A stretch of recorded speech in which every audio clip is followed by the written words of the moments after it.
Hello students, welcome back to catalyst YouTube channel. मेरा नाम है डॉक्टर समा शुक्ला और आज जो वीडियो मैं आप लिए लेके आई हूँ ये डीबीटी जीआरएफ से रिलेटेड है।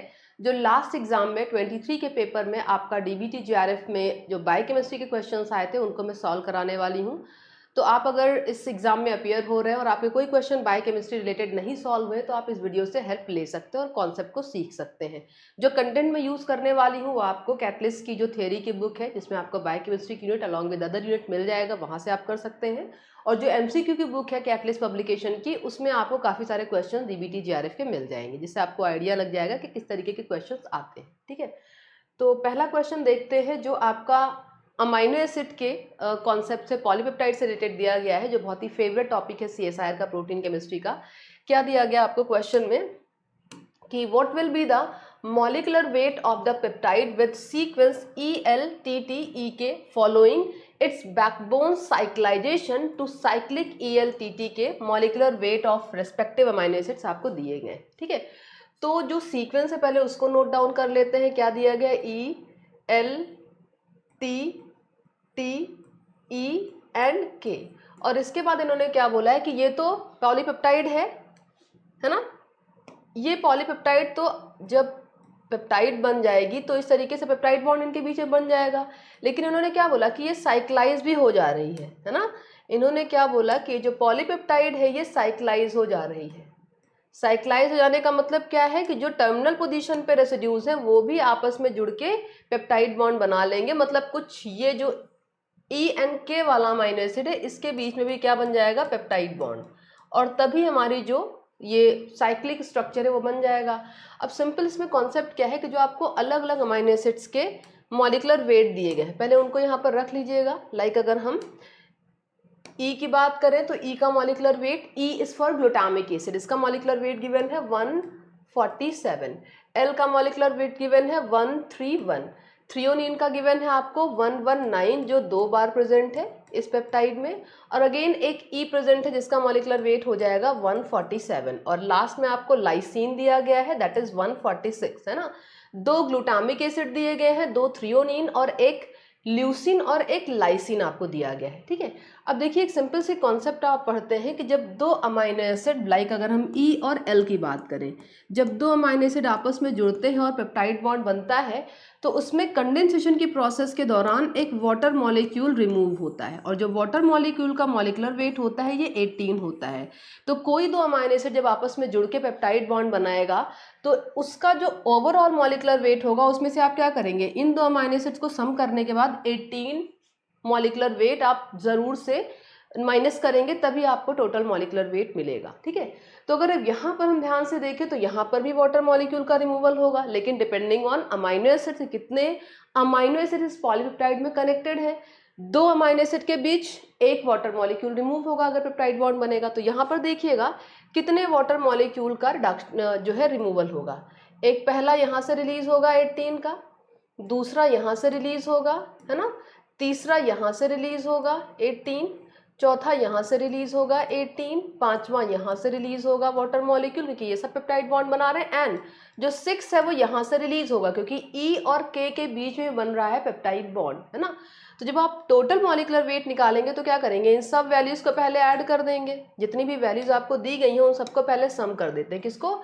147, 131, 119, 119, 147 एंड 146। इन सब को जब आप सम कर देंगे तो अप्रॉक्स आपको 809 के अराउंड वैल्यू आपको मिल जाएगी। ये वैल्यू आपकी आ जाएगी 809 के अराउंड।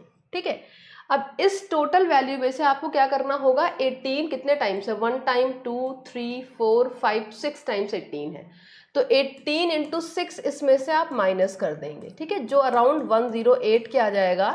तो ये आप क्या करेंगे, जब आप टोटल मॉलिक्यूलर वेट निकालेंगे तो आप क्या करेंगे, 809 माइनस 108 कर देंगे, तो आंसर आपका आ जाएगा 701।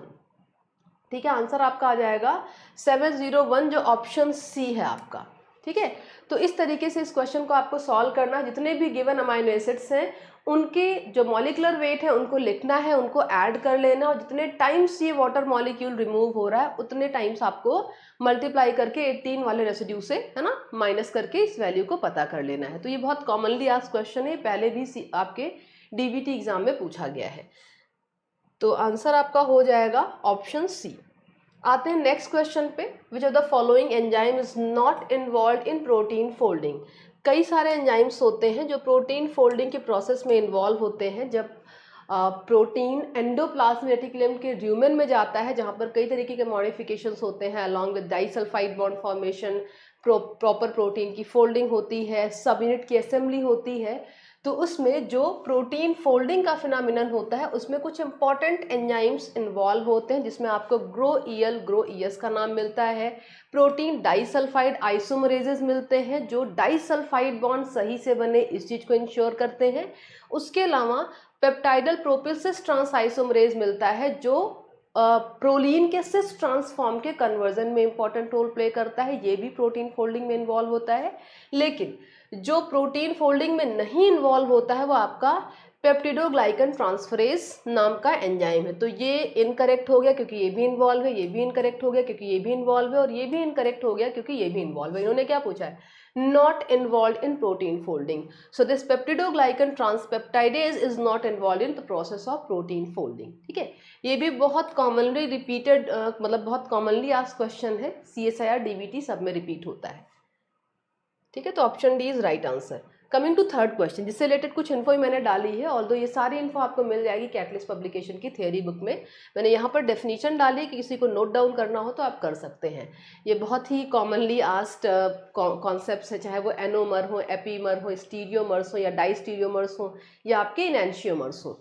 क्वेश्चन क्या है कि जो डी एलेनिन है और एल एलेनिन है ये एक दूसरे से किस तरीके से रिलेटेड है। ठीक है, तो जब आप डी एलेनिन या एल एलेनिन का स्ट्रक्चर बनाते हैं, देखो एलेनिन का स्ट्रक्चर कुछ इस तरीके से आप बनाते हैं, याद करिएगा,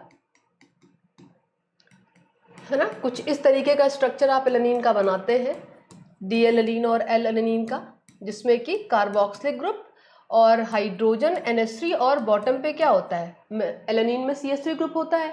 तो जो एलेनिन मॉलिक्यूल होता है डी और एल, ये एक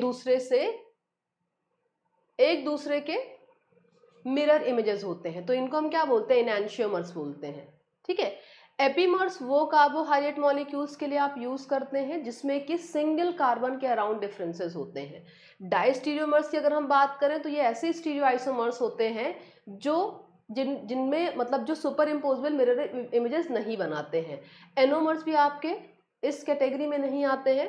सो एनोमर्स क्या है, cyclic monosaccharide different from each other in the configuration of C1 and C2 carbon के अराउंड जो कॉन्फिगरेशन में डिफरेंस होगा उसके बेसिस पे इसको जो है डिवाइड करेंगे। इनैंशियोमर जिसकी स्टोरी यहाँ पर हम डी और एल के फॉर्म में पढ़ रहे हैं, are pair of molecule that exist in two form that are mirror images of one another. तो दीज आर मिरर इमेजेस अगर हम एल और डी फॉर्म की बात करें, but can not be superimposed upon one another. ठीक है, epimers are carbohydrate that differ in the location of OH group in one location. तो जब आप कार्बोहाइड्रेट बनाते हैं ना इस तरीके से, तो एक कार्बन के अराउंड जो कॉन्फिगरेशन होता है प्रेजेंस ऑफ OH या H मोइटी होती है उसमें आपको चेंज मिलता है। So these are known as epimers. Diastereomers की अगर बात करें, are defined as compound which have the same molecular mass and sequence of bonded elements but which are non superimposable and nor mirror images of each other. ये mirror images होते हैं और ये mirror images नहीं होते हैं, ये main difference होता है। तो डी और एल एलेनिन जो है ये आपके आप देख सकते हैं, एलेनिन ये है और डी एलेनिन है। ये जो HNNH3 की पोजीशन होती है ना उसी के बेसिस पे हम डी और एल एलेनिन लिखते भी हैं। जो एल फॉर्म होगा उसमें NH3 आपका लेफ्ट और H राइट साइड में होगा, जो डी फॉर्म होगा वहां पर H left and NH3 right side में होगा। ठीक है, so these are enantiomers. Coming to next question, बहुत ही इजी है। Regarding thermal denaturation the TM of protein denotes, कि अगर हम प्रोटीन के टीएम की बात करें तो प्रोटीन का टीएम किस चीज़ को रिप्रेजेंट करता है, ये प्रोटीन के मिड पॉइंट को रिप्रेजेंट करता है ऑफ दैट पर्टिकुलर टेम्परेचर जहाँ पर प्रोटीन का डिनेचुरेशन स्टार्ट होता है। ठीक है, देखो जो प्रोटीन्स होते हैं ना, जनरली आपको पता होगा कि 60 से 70 मैक्स रेंज होती है जहाँ तक प्रोटीन स्टेबल फॉर्म में रहता है, अपने नेटिव फॉर्म में रहता है, अपना 3 डायमेंशनल स्ट्रक्चर कंपोज करके रखता है और फंक्शनली एक्टिव होता है, अगर हम मीजोफाइल्स की बात करें, ठीक है। क्योंकि मीजोफाइल्स का टेम्परेचर बहुत हाई आप नहीं ले जा सकते। जो मीजोफिलिक इंडिविजुअल्स हैं उनमें जो प्रोटीन्स प्रेजेंट हैं वो 60 टू 65 मैक्सिमम काम करने वाले हैं। बट जो स्टीमोफाइल्स होते हैं, जो थर्मोफाइल्स या जो हाइपोथर्मोफाइल्स हैं, उनमें आपको 100 से अबव टेम्परेचर मिलता है टीएम के फॉर्म में। मतलब उन प्रोटीन का जो डिनेचुरेशन है वो बहुत हाई टेम्परेचर पे भी नहीं होता है ना, तभी वो इतने एडवर्स कंडीशन में सर्वाइव करते हैं। वो कभी कभी 131 120 के टेम्परेचर पे भी वो सर्वाइव करते हैं। जैसे आपने पढ़ा भी होगा पीसीआर में टैग पॉलिमरेज की स्टोरी। टैग पॉलिमरेजेस जो आप आइसोलेट कर से थर्मस एक्वाटिकस थे, है ना, जो थर्मोफिलिक बैक्टीरिया होते हैं। तो ये मिड पॉइंट आपको दिया गया, जो कॉन्सेप्ट आपको दी गई, आंसर हो जाएगा आपका mid point of temperature range over which denaturation occur, जिसमें प्रोटीन अपनी फंक्शनैलिटी लॉस्ट कर देती है क्योंकि 3D फॉर्म उसका लॉस्ट हो जाता है। Coming to next question, which of the following amino acid has chiral centre. देखो जितने भी अमाइनो एसिड्स आप पढ़ते हैं ना, उसमें से एक ग्लाइसिन ऐसा अमाइनो एसिड है जिसमें कायरल सेंटर होता ही नहीं है। बाकी 2 अमाइनो एसिड आपके ऐसे हैं जिसमें 2 कायरल कार्बन होता है। एक आइसोल्यूसिन होता है, एक आइसोल्यूसिन होता है, और दूसरा आपका होता है थ्रियोनिन। ये 2 अमाइनो एसिड्स ऐसे हैं जिसमें आपको एक से ज़्यादा कायरल कार्बन मिलेगा, ठीक है। 2 कायरल कार्बन, 2 कायरल कार्बन मिलेंगे। और अगर आप ग्लाइसिन की बात करें, ये भी पूछा आता है आपके एग्जाम में, तो ये ए कायरल होता है, इसमें कोई भी कायरलिटी आपको नहीं मिलती है। वैलिन की बात करें, इसमें भी सिंगल कायरल कार्बन मिलेगा। ग्लाइसिन की बात करें, ये तो कायरल कार्बन कैरी ही नहीं करता है। मेथियोनिन में भी आपको क्या मिलती है, CH2 की चेन मिलती है। तो यहाँ पर भी आपको इस तरीके का स्ट्रक्चर मिलता है ना मेथियोनिन का। तो यहाँ पर भी एक ही सेंट्रल कार्बन ऐसा मिलता है जो कायरल नेचर का होता है। यहाँ पर भी आपको 2 कायरल कार्बन नहीं मिलते हैं। तो इस ऑप्शन में जो आपको दिया गया है उसमें आपको केवल एक आइसोल्यूसिन अमाइनो एसिड है जो कायरल कार्बन कैरी करता है। यहाँ पर स्ट्रक्चर वाइज भी आप देख सकते हैं, just to compare these 2 amino acids. अगर आइसोल्यूसिन को देखें तो एक कार्बन ये हो गया, दूसरा कार्बन ये हो गया जो कायरल नेचर का है। अगर आप वैलिन में देखिए तो केवल ये कार्बन कायरल नेचर का है जो अमाइनो से जुड़ा है, कार्बोक्सिलिक से जुड़ा है, H से जुड़ा है, और नीचे ये इस ग्रुप से जुड़ा है।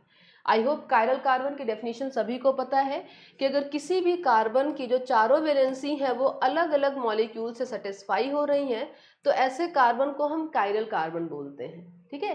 तो 2 अमाइनो एसिड्स में आपको 2 कायरल कार्बन मिलेंगे जिसमें ये आइसोल्यूसिन का स्ट्रक्चर दिखाया गया। अगर आप इसको ध्यान से देखें तो इसमें जो पोजिशनिंग है, देखिए ये कार्बन से एक कार्बोक्सिलिक ग्रुप, एक हाइड्रोजन, एक NH3 और ये एक पूरा ग्रुप जुड़ा हुआ है। अगर सेकंड कायरल कार्बन की बात करें, ये पहला है और ये दूसरा है। ये कार्बन कायरल नहीं है क्योंकि इससे 2 H2 मॉलिक्यूल जुड़े हैं। ये भी कायरल कार्बन नहीं क्योंकि इससे 3 H3 जुड़े हुए हैं। सो सेकंड जो कायरल कार्बन है वो ये है जिससे एक ग्रुप ये जुड़ा है, एक CH3 जुड़ा है, एक हाइड्रोजन जुड़ा है और एक ये एथाइल ग्रुप जुड़ा हुआ है, ठीक है। तो ये सब बहुत बेसिक अंडरस्टैंडिंग है जो आपको होनी चाहिए अमाइनो एसिड से रिलेटेड, जो पूछी जाती है आपके एग्जाम में। कमिंग टू नेक्स्ट क्वेश्चन क्या है, which of the following molecule are involve in the formation of ATP by substrate level phosphorylation during glycolysis. एक बहुत ही फेवरेट टॉपिक DBT, JRF और CSIR का भी, कि ग्लाइकोलिसिस की जो प्रोसेस होती है जो साइटोसॉल में होती है, आपको पता होगा ऑक्सीजन के प्रेजेंस में भी, ऑक्सीजन के एब्सेंस में भी हो सकती है। ग्लाइकोलिसिस की जो पूरी 10 स्टेप की प्रोसेस होती है ना, उसमें पहले 5 फेज जिनको हम बोलते हैं, पहली 5 स्टेप्स जिनको हम बोलते हैं प्रिपरेटरी फेज, और जो लास्ट की 5 स्टेप्स होती हैं उनको हम बोलते हैं पे ऑफ फेज। देखो ग्लाइकोलिसिस एक ऑक्सीडेशन की प्रोसेस है, एक कैटाबॉलिक प्रोसेस है जहां पर 6 कार्बन का ग्लूकोज डिग्रेड होके क्या करता है, पायरुवेट में कन्वर्ट होता है, ठीक है। और पायरुवेट में जब ये कन्वर्ट होता है तो ये जो है कुछ अमाउंट ऑफ ATP रिलीज करता है। और अगर हम अमाउंट को टोटल देखें तो टोटल बनती है 4 ATP, लेकिन प्रिपरेटरी फेज में 2 ATP खर्च हो जाती हैं। तो जो गेन होता है एक ग्लूकोज मॉलिक्यूल से ATP का, वो 2 ATP पर ग्लूकोज मॉलिक्यूल होता है। और ये जो गेन होता है वो हमें पे ऑफ फेज में होता है। जो 6 से लेके 10th स्टेप है उनमें 2 स्टेप्स ऐसी होती हैं जहां पर सबस्ट्रेट ही फॉस्फेट डोनर के तरीके से काम करता है, इसलिए इस स्टेप को हम क्या बोलते हैं, सबस्ट्रेट लेवल फॉस्फोराइलेशन। कौन सी स्टेप होती है? एक होती है स्टेप नंबर 7 जहां पर आपका 1,3-bis फॉस्फोग्लिसरेट 3-फॉस्फोग्लिसरेट में कन्वर्ट होता है, और लास्ट होता है स्टेप नंबर 10 जहां पर फॉस्फोइनॉल पायरुवेट आपका पायरुवेट में कन्वर्ट होता है। ठीक है, तो ये भी बहुत ही कॉमनली आस्क्ड क्वेश्चन है। 1,3-bis फॉस्फोग्लिसरेट जो ग्लाइकोलिसिस के 7वें स्टेप पे बनता है, एंड फॉस्फोइनॉल पायरुवेट से पायरुवेट बनने की जो प्रोसेस है वो 10वें स्टेप पे होती है। ठीक है, तो ये P 1,3-bis phosphoglycerate and R phosphoenol pyruvate, इन दो स्टेप को हम क्या बोलते हैं? सबस्ट्रेट लेवल फॉस्फोराइलेशन, जो हमें पे ऑफ फेज में मिलते हैं, क्योंकि जो प्रिपरेटरी फेज होती है ना वहाँ पे दो जगह एटीपी खर्च होती है। एक हेक्सोकाइनेज के पॉइंट पे जो स्टेप नंबर 1 होता है जहाँ पर ग्लूकोज से 6-फॉस्फेट में कन्वर्ट होता है, और दूसरी स्टेप जहाँ पर फ्रक्टोज 6-फॉस्फेट फ्रक्टोज 1,6-bis फॉस्फेट में कन्वर्ट होता है, वहाँ पर भी एटीपी यूज होती है। तो एटीपी का कंजम्पशन पहले 5 स्टेप्स में, और एटीपी का गेन हमें आखिरी 5 स्टेप में होता है। ठीक है, तो ये आंसर आपका ऑप्शन ए करेक्ट हो जाएगा। अगला क्वेश्चन देखते हैं। The common metabolic precursor of amino acid such as proline and glutamine. देखिए, जो बहुत सारी जब आप मेटाबॉलिक रिएक्शंस पढ़ते हैं, चाहे वो ग्लाइकोलिसिस हो, ग्लूकोज का ब्रेकडाउन, या सिट्रिक एसिड साइकिल हो, या पायरुवेट डिहाइड्रोजनेज के थ्रू पायरुवेट का कन्वर्जन इन एसिटिल कोएंजाइम हो, या ऑक्सीडेटिव फॉस्फोराइलेशन की प्रोसेस हो, तो इन सभी प्रोसेस में जो सिट्रिक एसिड साइकिल है ये मेन है, इसके साथ साथ ग्लाइकोलिसिस, क्योंकि इन दोनों साइकिल में बनने वाले कई सारे इंटरमीडिएट लाइक अल्फा कीटोग्लूटारेट है, सक्सिनेट है, फ्यूमेरेट है, मैलेट है, 1,3-bis फॉस्फोग्लिसरेट है, पायरुवेट है, एसिटिल कोएंजाइम ए है। ये जो मॉलिक्यूल्स है ना, ये बहुत सारे और पाथवेज में एज ए प्रिकर्सर काम करते हैं। चाहे हार्मोन्स बनाने की बात हो, कोई अमाइनो एसिड बनाने की बात हो, कोई सेकेंडरी मेटाबोलाइट बनाने की बात हो, प्यूरिन पायरिमिडीन बेसिस बनाने की बात हो, तो कई सारे इंटरमीडिएट ऐसे होते हैं जो अलग अलग मॉलिक्यूल के लिए एज ए प्रिकर्सर काम करते हैं। इसकी टेबल भी आपको कैटलिस्ट की बुक में मिल जाएगी, डायग्रामेटिक रिप्रेजेंटेशन आपको मिल जाएगा। तो इसमें जो आपको दो अमाइनो एसिड दिए गए हैं, प्रोलीन एंड ग्लूटामीन, इनके जो प्रिकर्सर की तरीके से मॉलिक्यूल काम करता है, ये अल्फा कीटोग्लूटारेट करता है। ठीक है, तो ये इन्फॉर्मेशन बेस्ड क्वेश्चन है, अच्छे से मेमोराइज कर लेंगे तो आपको हेल्प मिलेगी। ठीक है, चलिए जल्दी ही और भी एमसीक्यूज की वीडियोस में लेके आऊँगी। वीडियोस अच्छे लग रहे हैं तो लाइक करिएगा, कुछ मन में और आपके डाउट हो तो आप कमेंट्स में बताइएगा, वहाँ पर मैं आपको रिप्लाई करूँगी। Thank you.